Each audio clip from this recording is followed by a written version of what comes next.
ബീഫും പൊറോട്ടയും പോലെ തന്നെ ഒരു വികാരമല്ലേ. നല്ല മുരിഞ്ഞ പൊറോട്ടയും അടിപൊളി ചിക്കൻ കറിയും. അപ്പോൾ അത് ഉണ്ടാക്കി നോക്കിയാലോ. രണ്ട് നല്ല സവാള എടുത്തിട്ട് കുരുകുരൂന്ന് അരിഞ്ഞിട്ട് ഒരു ചട്ടിയിലിട്ട് വെളിച്ചെണ്ണയൊക്കെ ഒഴിച്ച് ഒന്ന് വഴറ്റാൻ വെക്കുക. അത് കഴിഞ്ഞിട്ട് ഒരു പാത്രം എടുത്തിട്ട് അതിലേക്ക് കുറച്ച് മല്ലിപ്പൊടി, മുളക് പൊടി, മഞ്ഞൾപ്പൊടി, പിന്നെ ഗരം മസാല അതെല്ലാം കൂടി ഇട്ടിട്ട് ഒന്ന് നല്ലോണം ഇളക്കി യോജിപ്പിച്ച് വയ്ക്കുക. പിന്നെ അതിലേക്ക് നമുക്ക് ആവശ്യമുള്ളത് കുറച്ച് വെള്ളമാണ്. ആ വെള്ളം കൂടി ആവശ്യത്തിന് ഒഴിച്ചിട്ട് നല്ല കുഴമ്പ് രൂപത്തിലാക്കിയിട്ട് അവിടെ വെച്ചോ.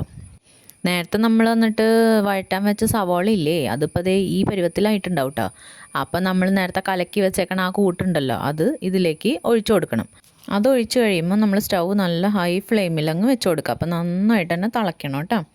അത് അത്യാവശ്യം തിളച്ച് വരുന്ന സമയത്ത് നമുക്ക് വെള്ളം വേണമെങ്കിൽ കുറച്ചും കൂടി അതിലേക്ക് ഒഴിച്ചു കൊടുക്കുക.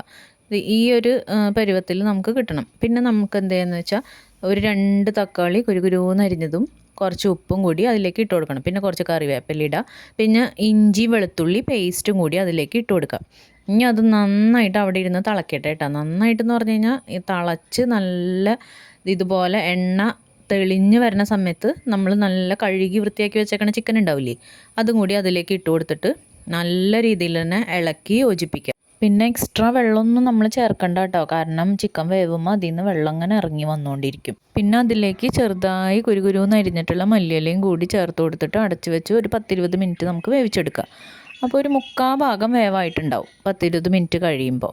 അപ്പോൾ നേരത്തെ തന്നെ നമ്മൾ ഒരു 2-3 ഉരുളക്കിഴങ്ങ് കട്ട് ചെയ്ത് വെച്ചിട്ടുണ്ടായിരുന്നു. അപ്പോൾ അതും കൂടി ഇതിലേക്ക് ചേർത്ത് കൊടുത്തിട്ട് അടച്ച് വെച്ച് ഒരു 20 മിനിറ്റും കൂടി വേവിക്കാം. അപ്പോഴേക്കും നല്ല കുറുകിയ ചാറോട് കൂടിയിട്ടുള്ള ചിക്കൻ കറി റെഡി ആയിട്ടോ.